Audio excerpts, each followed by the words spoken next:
Good evening friends, मैं रोहिताश चौहान स्वागत करता हूं आपका अपने यूट्यूब चैनल पे। दोस्तों, आज का जो टॉपिक है साइमन कमीशन, उसको पढ़ेंगे। और इससे पहले जो टॉपिक इस यूनिट के अंदर हमने किए हैं वो एक बार आप रिमाइंड कर लीजिए, क्योंकि टॉपिक को अगर रिमाइंड करने के जैसे टॉपिक को हम रिमाइंड करते हैं तो उसके अंदर की कई सारी बात हमें जानने को तुरंत माइंड में आ जाती है। तो एक बार ये देख लीजिए कि कौन कौन से टॉपिक हमने पढ़ लिए हैं और इस यूनिट के अंदर कौन कौन से टॉपिक आते हैं। तो 2 मिनट लगती है, एक बार उनको रिमाइंड कर लीजिए। तो ये यूनिट शुरू स्टार्ट होती है जहाँ से भारत में राष्ट्रवाद का उदय कैसे हुआ है ना, वहाँ से यूनिट स्टार्ट होती है। तो कौन कौन से टॉपिक से हर बार जो क्वेश्चन बनता है, आपको प्रीवियस ईयर उठा के दीजिए कि यहाँ से हर बार क्वेश्चन बनता है। और उन्हीं टॉपिक पर हमने अभी तक की जो पिछली क्लास है वे सभी बनाई है।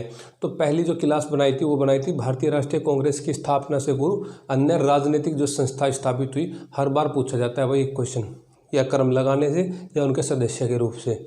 इसके बाद हमने भारतीय राष्ट्रीय कांग्रेस के बारे में जाना और जो उसके शुरुआती जो अधिवेशन थे उनको पढ़ा कि भाई किस अधिवेशन में किसने अध्यक्षता की और उस अधिवेशन में क्या मुख्य मांग रखी गई है ना, क्या निर्णय लिया गया। फिर इसके बाद बंगाल विभाजन देखा, क्योंकि इस यूनिट का पार्ट था। स्वदेशी और स्वराज आंदोलन पढ़ा। उसके बाद फिर देखा हमने भाई गांधीवादी जन आंदोलन जैसे शुरू होता है कि गांधी जी से संबंधित जो भी जन आंदोलन हुए उनके बारे में जाना। जैसे चंपारण सत्याग्रह पढ़ा, अहमदाबाद, खेड़ा है ना, रोल टैक्ट और जलियांवाला बाग हत्याकांड। उसके बाद ऐसा आयोग एक थोड़ा सिस्टमेटिकली पढ़ते हैं। सिस्टमेटिकली पढ़ेंगे एक तो टॉपिक आपके कंटिन्यू रहेंगे। अगर आप एक टॉपिक कहीं से पढ़ लिया, एक टॉपिक कहीं से पढ़ लिया, ऐसे टॉपिक क्लियर नहीं हो पाते। तो उसी क्रम को आज बढ़ाते हैं आगे, क्योंकि हमने नेक्स्ट लेक्चर में जो पढ़ा था, कल तो अपनी क्लास नहीं हो पाई, और उससे पहले जो पढ़ा था वो पढ़ा था स्वराज पार्टी के बारे में, कि उसमें थोड़ा सा स्वराज पार्टी के बारे में और गांधी जी का क्या प्रतिक्रिया रही। तो आज का जो टॉपिक होगा वो होगा साइमन कमीशन के बारे में, है ना। तो साइमन कमीशन, यहाँ से क्वेश्चन जो बन सकते हैं 3 पॉसिबिलिटीज़ है।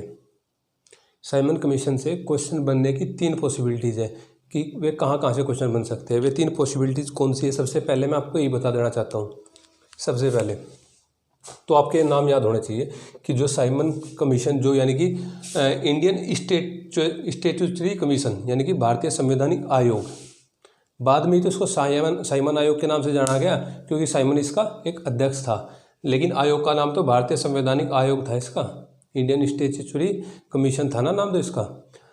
तो सबसे पहले जो पॉसिबिलिटीज बनती है, ये इसके जो मेंबर थे भारत में जो आए, ये सारे के सारे जो ब्रिटिश लोग थे, गोरे लोग थे, इनके नाम आपको याद होने चाहिए, पहली पॉसिबिलिटीज।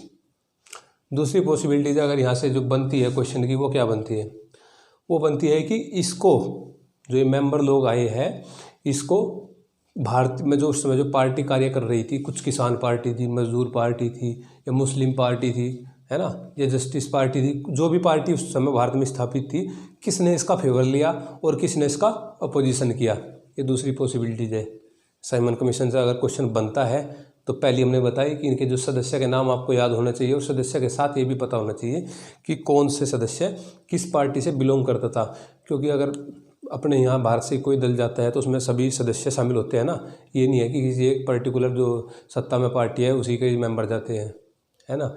तो ये उस समय जो ब्रिटेन में जो पार्टी स्थापित थी, जो उस समय जो वहाँ की सत्ता पार्टी थी, वो कंजर्वेटिव यानी कि रूढ़िवादी जो पार्टी थी उस समय शासन कर रही थी। लेकिन उसके साथ में 2 अन्य पार्टी भी तो हो रही थी ना, लिबरल पार्टी और लेबर पार्टी।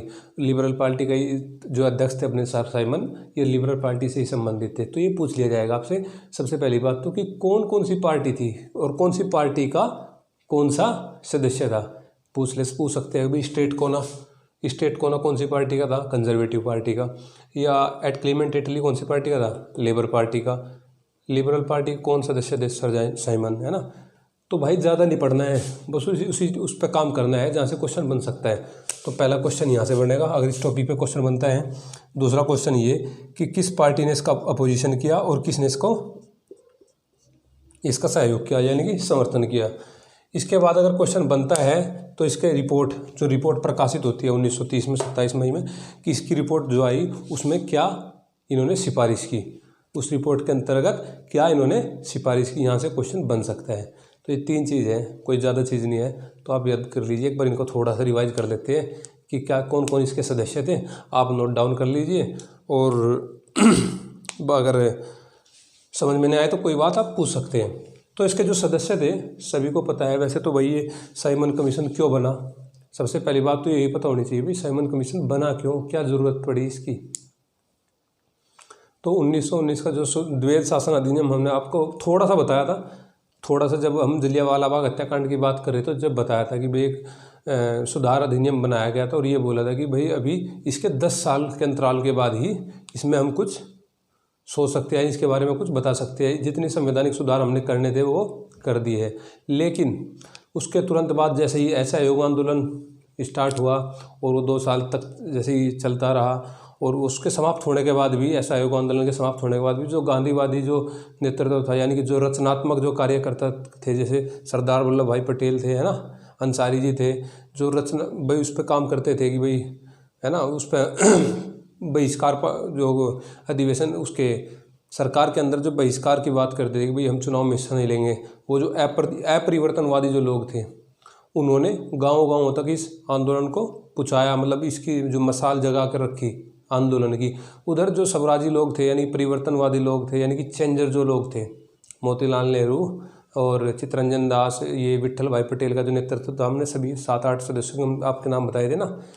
तो इन लोगों ने सरकार को विधानसभा के अंदर एक पैर पे खड़ा करके रखा, मतलब कि अपनी मांग, मुख्य मांग है वहाँ इन्होंने रखी।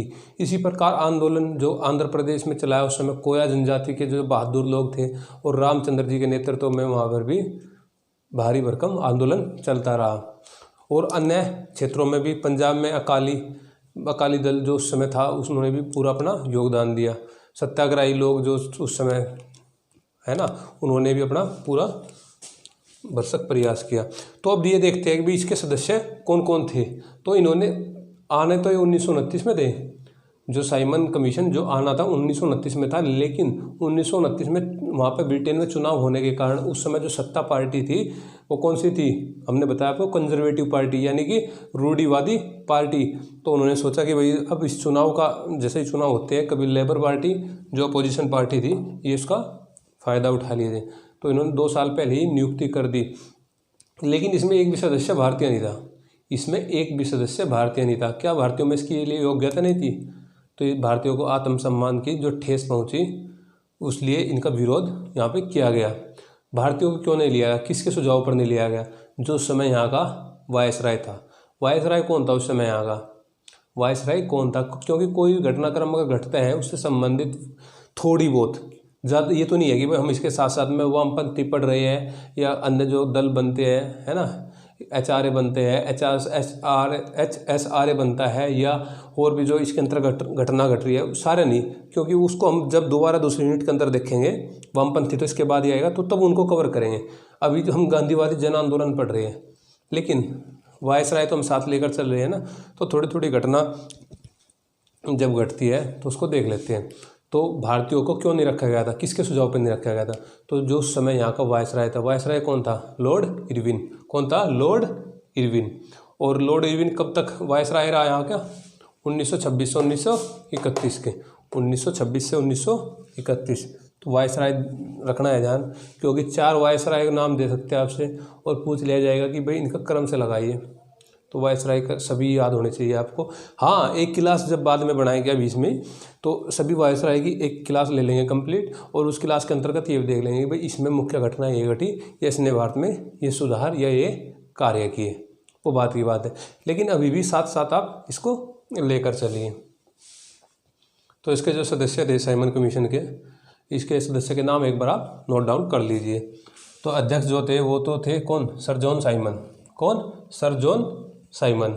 और इसके अलावा जो अन्य सदस्य थे, कंजर्वेटिव के 4 सदस्य थे। ये भी बात ध्यान रखने की, भाई किस पार्टी के कितने सदस्य थे। तो कंजर्वेटिव के थे 4 सदस्य। वे कौन कौन से थे? मिस्टर बाथम, स्ट्रेथकोना, लेन फोक्स और कैडगन। बार बार याद करने हैं, बार बार याद करने हैं, जब तक नहीं याद होगी क्वेश्चन तो भाई सबसे ज़्यादा पॉसिबिलिटी यहाँ से ही है कि कौन सी पार्टी और कौन सा सदस्य था। सारों के सारे आपको नाम याद करने हैं। आप यूपीएससी का एग्ज़ाम नहीं दे रहे हैं, आप यूपीएससी का एग्ज़ाम नहीं दे रहे हैं, आप नेट या टीजीटी, पीजीटी या जीआईसी, जीडीसी एग्ज़ाम दे रहे हैं। उसमें आपको सारा फैक्ट याद करना पड़ेगा। तो जॉन साइमन अध्यक्ष थे, मिस्टर बाथम, स्ट्रेथकोना, लेन फोक्स, कैडेगन, ये कंजर्वेटिव पार्टी से बिलोंग करते थे। और 2 सदस्य थे लेबर पार्टी के। 2 सदस्य कौन से थे लेबर पार्टी, क्लीमेंट एटली और बर्नोन होल्ट सोन। बर्नोन होल्ट सोन, तो ये 7 सदस्य थे साइमन कमीशन के। ठीक है, आपको ये नाम याद कर लिया ना। इसके बाद जो दूसरी पॉसिबिलिटीज़ बनती है यहाँ से, वो क्या बनती है, तो उस समय जो भारत में अन्य जो पार्टी थी, इन पार्टियों के बारे में विशेष तौर पे जानेंगे क्योंकि इनके क्वेश्चन बनता है यहाँ से। लेकिन इसके अंदर नहीं, गांधीवादी जन आंदोलन के अंदर नहीं। जब हम पार्टियों के बारे में पढ़ रहे होंगे उस समय की जो घटनाक्रम है, तो तब जानेंगे एक सीक्वेंस से। तो लिबरल जो फेडरेशन थी, जो पुरुषोत्तम दास के नेतृत्व में थी लिबरल फेडरेशन, और हिंदू महासभा, आपने पता है हिंदू महासभा की मदन मोहन मालवीय वाली है ना, 1915 में जो स्थापित हुई थी। किसान मजदूर पार्टी, कम्युनिस्ट पार्टी, तो ये 4 पार्टी ऐसी थी जिन्होंने इसका विरोध किया था साइमन कमीशन का। कौन कौन सी पार्टी थी 4? Liberal federation, Hindu Mahasabha, communist party और किसान मजदूर पार्टी। और विरोध किसने किया था? इसका विरोध और समर्थन के बारे में क्वेश्चन बनता है। विरोध किसने किया था? ये जो 3 पार्टी थी, तो जस्टिस पार्टी, यूनियनिस्ट पार्टी और depressed class association. Justice party, unionist party और डिप्रेस्ड क्लास एसोसिएशन, इन 3 पार्टियों ने इसका समर्थन किया था। तो ये पूछ सकते हैं कि जस्टिस पार्टी किस राज्य से बिलोंग करती थी, किस प्रांत से बिलोंग करती थी? तो जस्टिस पार्टी थी मद्रास से, यूनियनिस्ट पार्टी पंजाब से, डिप्रेस्ड क्लास एसोसिएशन एक संघ था, ये जो भीमराव अंबेडकर जी इसको संचालित करते थे। भीमराव अंबेडकर इसको संचालित करते थे, डिप्रेस्ड क्लास एसोसिएशन को, है ना।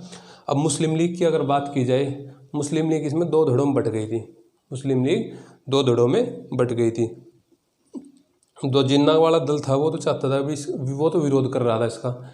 जिन्ना वाला जो दल था वो विरोध कर रहा था, लेकिन एक मोहम्मद शफी नामक जो व्यक्ति थे ये इसको समर्थन कर रहे थे। कौन समर्थन कौन कर रहे थे? मोहम्मद शफी।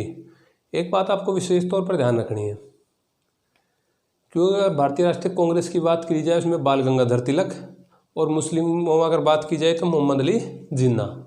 ये 2 व्यक्ति ऐसे रहे जिन्होंने कांग्रेस के अधिवेशन की अध्यक्षता कभी नहीं की। इन 2 व्यक्तियों ने किसी भी कांग्रेस के अधिवेशन की अध्यक्षता नहीं की। कौन कौन व्यक्ति? मोहम्मद अली जिन्ना और बाल गंगाधर तिलक। 1920 में जिसकी मृत्यु हो गई थी 1 अगस्त 1920 में, उसके बाद ही असहयोग आंदोलन शुरू होता है। तो इन्होंने अधिवेशन की अध्यक्षता कभी नहीं की। इसके बाद अब ये बात अगर की जाए भी साइमन कमीशन की घोषणा कब हुई थी, हमने सदस्य जान लिए, विरोध भी जान लिए, लेकिन सबसे पहले तो बात यही है कि भाई इसकी घोषणा कब हुई थी ब्रिटेन में? भाई साइमन भारत जाएगा, ये कमीशन, ये आयोग भारत जाएगा, भारतीय जो संवैधानिक आयोग, तो ये थी 8 नवंबर 1927। क्योंकि यहाँ थोड़ा कन्फ्यूज हो जाता है कि 1927 और 1928 में, है ना बात, ये 1927 और 28 में। लेकिन बात आपको यहाँ ध्यान रखनी है घोषणा की और भारत पहुँचने की, घोषणा की और भारत। अगर पूछे आपसे कि जो साइमन कमीशन है भारत कब आया, तो 3 फरवरी 1928 को भारत पहुंचा। कौन? Simon commission. और कहाँ आया सबसे पहले? बम्बई में, है ना, बम्बई में। और घोषणा कब हुई थी? 8 नवंबर 1927 में। कार्य क्या था इसका? इसका कार्य था कि इस बात की सिफारिश करना कि क्या भारत इस योग्य हो गया है कि यहाँ के लोगों को और अधिक संवैधानिक अधिकार दिए जाए, और दिए जाए तो किस रूप में दिए जाए, इस कार्य की जांच करने के लिए आयोग भारत भेजा था। ये बता दिया हमने कि भाई लॉर्ड इरविन उस समय वायसराय था, है ना। तो 1927 में जब घोषणा हुई तो उस समय जो अधिवेशन की अध्यक्षता भारत में कौन कर रहा था? 1927 के अधिवेशन की अध्यक्षता कौन कर रहा था भारत में? तो वो कौन था? डॉक्टर अंसारी। पूछ लिया जाता है कई बार। 1927 में डॉक्टर अंसारी, मद्रास अधिवेशन था, मद्रास अधिवेशन। देखो ये भी मुस्लिम व्यक्ति था जो अधिवेशन की अध्यक्षता कर रहा था। और एक इससे पहले जो मद्रास अधिवेशन हुआ था 1887 में, जो पहला मुस्लिम था जिसने अधिवेशन की अध्यक्षता की थी वो कौन थे? बदरुद्दीन तैयब जी। और 1987 और 27 ये भी मद्रास में, और ये डॉक्टर अंसारी वो तैयब जी, बदरुद्दीन तैयब जी। इसमें इनका बहिष्कार का तो निर्णय लिया ही है आयोग के, और कहा था कि भाई इसका हर चरण में हर रूप में इसका हम बहिष्कार करेंगे, हर चरण में हर रूप में इसका बहिष्कार करेंगे। किस अधिवेशन में? मद्रास अधिवेशन में। रिपोर्ट क्या साल बाद आई? रिपोर्ट आई है इसकी 2 साल बाद, 27 मई 1930 में, 27 मई 1930 30 में। रिपोर्ट में क्या कहा गया है, रिपोर्ट की ये बातें थोड़ी सी याद रखनी पड़ेगी, क्योंकि कुछ ये 4 लाइन आ जाएगी और पूछ लेंगे इनमें रिपोर्ट का कौन सा हिस्सा नहीं था, कि इसमें रिपोर्ट में क्या प्रकाशित नहीं था, है ना, जो उनकी साइमन कमीशन के बाद जो रिपोर्ट आई थी। तो सबसे पहले तो भाई जो 1919 में जो द्वैध शासन स्टार्ट हुआ था ना, उसको समाप्त करने की घोषणा होगी। द्वैध शासन को समाप्त करने की घोषणा होगी और प्रांतों को स्वायत्तता सौंपने की सिफारिश होगी। द्वैध शासन जो 1919 से स्टार्ट था उसको समाप्त करने की घोषणा और प्रांतों को स्वायत्तता मतलब कि स्वतंत्रता सौंपने की सिफारिश की गई। दूसरी रिपोर्ट में क्या मांग वो रखी गई भाई, उन्हें सिफारिश की कि इस प्रांतीय जो विधानमंडल के विस्तार एवं मुसलमानों को प्रति प्रतिनिधित्व दिया गया, मुसलमानों को इसमें प्रतिनिधित्व दिया गया। तीसरा, गवर्नर जनरल जो थे या उस समय जो नीचे जो काम कर रहे थे गवर्नर, उनके अधिकारों को बढ़ाने का सुझाव भी इसमें दिया गया। चौथी रिपोर्ट का जो भाग था, इसने भारतीयों में मताधिकार के विस्तार की बात की, क्योंकि सभी भारतीयों को उस समय मताधिकार नहीं था, यानी इन्हें कहा कि भाई कम से कम 10 से 15% भारतीयों को मताधिकार मिलना चाहिए। सेना के भारतीयकरण करने से और बर्मा को भारत से अलग करने से और सिंध को बम्बई से अलग करने से, उड़ीसा को अलग प्रांत बनाने की बात उसमें रखी गई रिपोर्ट में, है ना। तो ये सारी रिपोर्ट के अंतर्गत जो बातें हैं आप इनको नोट डाउन कर लीजिए और यहाँ से भी क्वेश्चन बनता है। एक बात और, 3 पॉसिबिलिटीज हमने बताई भाई। सबसे पहले सदस्य नाम याद पता होना चाहिए, किस पार्टी ने इसका विरोध किया या किसने इसका समर्थन किया। तो 3 पार्टियों ने इसका विरोध किया था, वे कौन सी थी, जस्टिस पार्टी, यूनियनिस्ट पार्टी और डिप्रेस्ड क्लास एसोसिएशन। एक क्वेश्चन यहाँ ये बनता है भाई, आपके पास 4 घटना दे देगी, ये पूछ लिया जाएगा इनको क्रम से लगाइए। तो जब घटना का जानकारी होगी आपको तो क्रम से तभी लग सकती है। तो 4 घटना मान लिया हमने, अंबारी सत्याग्रह दे दिया आपसे, मुद्दिबंध समिति की नियुक्ति दे दी, HSRA का गठन दे दिया, या साइमन कमीशन का भारत आगमन दे दिया। अब इस क्वेश्चन को पोज करके आप आंसर दीजिए, इस क्वेश्चन का पोज करके आप आंसर दीजिए। अंबारी सत्याग्रह और मुद्दिबंध समिति की नियुक्ति, HSRA स्थापित हुई और साइमन कमीशन का भारत आगमन, और इसका आंसर आप कमेंट बॉक्स में दीजिए। और फिर नेक्स्ट जो लेक्चर अपना कल आएगा, कल से एक रेगुलर वे में ही मॉर्निंग में ही लेक्चर प्रोवाइड कराएंगे, है ना। तो कल हम इसका राइट आंसर आपको बताएंगे। तो दोस्तों, आपका कोई भी सजेशन हो, कोई भी आपका सुझाव हो तो आप हमें बता सकते हैं, कॉल करके, व्हाट्सएप मैसेज करके या कमेंट बॉक्स में भी। बाकी हम आपकी सेवा में सदैव तत्पर है। तो मिलते हैं नेक्स्ट वीडियो में, और जो नेक्स्ट टॉपिक अपना होगा इसी अंतर्गत जो आने वाला टॉपिक है नेहरू रिपोर्ट पढ़ेंगे। उसमें देखेंगे कौन कौन से सदस्य नेहरू रिपोर्ट के अंदर थे और क्यों नेहरू रिपोर्ट बनाई गई, किसके कहने में। ये बरकनेर था ना जो उसमें भारतीय सचिव, इसके कहने पे तो बनाई गई थी। इन्होंने ललकार दे सभी एक जगह इकट्ठा होकर दिखाओ। तो नेहरू रिपोर्ट के बारे में सारा कुछ जानेंगे कल को, है ना। कल देखते हैं नेक्स्ट वीडियो। तो तब तक के लिए नमस्कार दोस्तों।